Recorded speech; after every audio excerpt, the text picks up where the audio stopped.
Hello বন্ধুরা, কেমন আছো তোমরা সবাই? নতুন একটা ভিডিওতে তোমাদের সবাইকে স্বাগতম। দুপুরে এই জিনিসটা দেখা যারা গা ঘিনঘিন করছো তাদের জন্য আমি এখন নিয়ে আসছি এই বিশাল সাইজের লবস্টার। অবশ্যই তোমাদের এটা ভালো লাগবে। আগে যে সমস্ত পার্টি হইলো ওই পার্টির সাথে তুলনা করলে আজকের পার্টিটা কিন্তু একটু ভিন্ন টাইপেরই ছিল, কারণ বেশ কিছু সি ফুড কিন্তু আমরা আজকে রান্না করতেছি। আর এর মধ্যে কিন্তু তোমরা দেখছো সি কিউকাম্বারটা, আর ডিনারে থাকতেছে এই লবস্টারটা। লবস্টারের সাথে কিন্তু সামুদ্রিক ইলও আছে। এটা দেখতে একদম কুচ্চা মাছের মতো।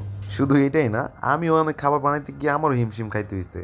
বন্ধুরা, তোমাদের মধ্যে যেমন হালকা পাতলা প্রশ্ন জাগতেছে যে এইটা কি, এটা কেমন খাইতে লাগে, এটা ধরতে কেমন, আমারও এমন লাগছে, কিন্তু খাইতে কিন্তু আসলে মজাদার। ঝামেলা হইতাছিল এই রাইস পেপার স্প্রিং রোলটা বানাইতে গিয়া। কারণটা হইতাছে এটার পাতিটা পানিতে ভিজাই নিতে হয়, কিছুটা গরম পানি কিছুটা ঠান্ডা পানি। যখন একটু বেশি সময় পানিতে রাইখা দিছি ঝামেলাটা কিন্তু তখনই হইলো। এরপর সবকিছু আবার ঠিকঠাক করে বানাই নিলাম। তো বন্ধুরা দেখো কত সুন্দর লাগতেছে এটা বানানোর পরে। এই রোলটা সুইট চিলি সস দিয়ে খাইতে কিন্তু অনেক মজা লাগে। তবে যাই হোক, তোমাদের উদ্দেশ্যে আমি একটা কথা বলতে চাই, যেহেতু আমি এই প্ল্যাটফর্মে নতুন, সেই জন্য তোমাদের সাপোর্ট আমার অনেক অনেক অনেক বেশি প্রয়োজন। আর আমার ভিডিওগুলো তোমাদের যদি ভালো লাগে অবশ্যই কমেন্ট করে জানাবে। আমি কিন্তু প্রতিদিনই চেষ্টা করি তোমাদের মাঝখানে নতুন নতুন কিছু কিছু ভিডিও আনা। কাজের ব্যস্ততায় কিন্তু আসলে ভিডিও করতে খুব কষ্ট হয়, তারপরে চেষ্টা করি সারাদিনের পরে একটু ভিডিও করা, একটু নিজের মধ্যে কি চলতেছে এগুলো তোমাদের মাঝখানে শেয়ার করা, এইটুকুই। আর যেহেতু পরিবারের থেকে দূরে আছি, সেই ক্ষেত্রে পরিবারের একটা টান থেকেই যায়। বন্ধুরা, আমরা যারা এইসব লাইনে কাজ করি তারা কিন্তু মাসে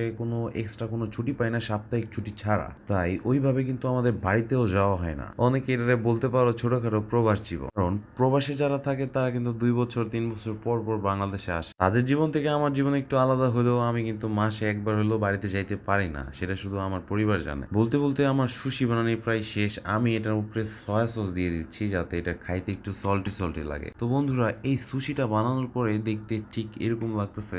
আমার কাছে খুব ভালো লাগছে। তোমাদের কাছে কেমন লাগছে অবশ্যই তা কমেন্ট করে জানাইতে পারো। তো বন্ধুরা, অনেকে কিন্তু জানো এই তোফুর ব্যাপারে। তোফুটা স্বাস্থ্যের জন্য অনেক ভালো, আর এই তোফুটা কাঁচা অবস্থায় খেলে আরো ভালো। এই জন্য চাইনিজরা প্রায় এই তোফুটা খায়। তবে আমি বলবো 1200 টাকা খরচ করে যদি এই তোফুটা না খেয়ে অন্য কিছু কিনে খাই তাহলে অবশ্যই ভালো হয়। চাইনিজরা কিন্তু অনেক কিছু ইম্পোর্ট করে খায়। বাংলাদেশে যে সমস্ত খাবার এভেলেবেল তারপর ওইগুলো কিন্তু তাদের পছন্দ না। কারণটা হইতাছে আমাদের বাংলাদেশে যে সমস্ত সবজি পাওয়া যায় ওই সকল সবজি সূর্যের আলোতে সরাসরি বড় হয়। চাইনিজদের কিছু কিছু সবজি আছে যেটা গ্রিন হাউসের মাধ্যমে বড় করে, যেটা আমরা হাইব্রিডের মতো ভাবি। এতে তাদের অনেক মেডিসিনও প্রয়োগ করতে হয়। আর এই সমস্ত ভ্যাকসিন মারা খাবার খায় চাইনিজরা এত সাদা হয়। আমরা দেশি মানুষ একদম দেশাল, দেশের খাবার খাই তাই রে নাই। তো বন্ধুরা, সবশেষে দেখাচ্ছি সিসলাগ। এটা খাইতে কিন্তু কড়া। গল্প করতে করতে ভিডিওর শেষের দিকে চলে আসছি।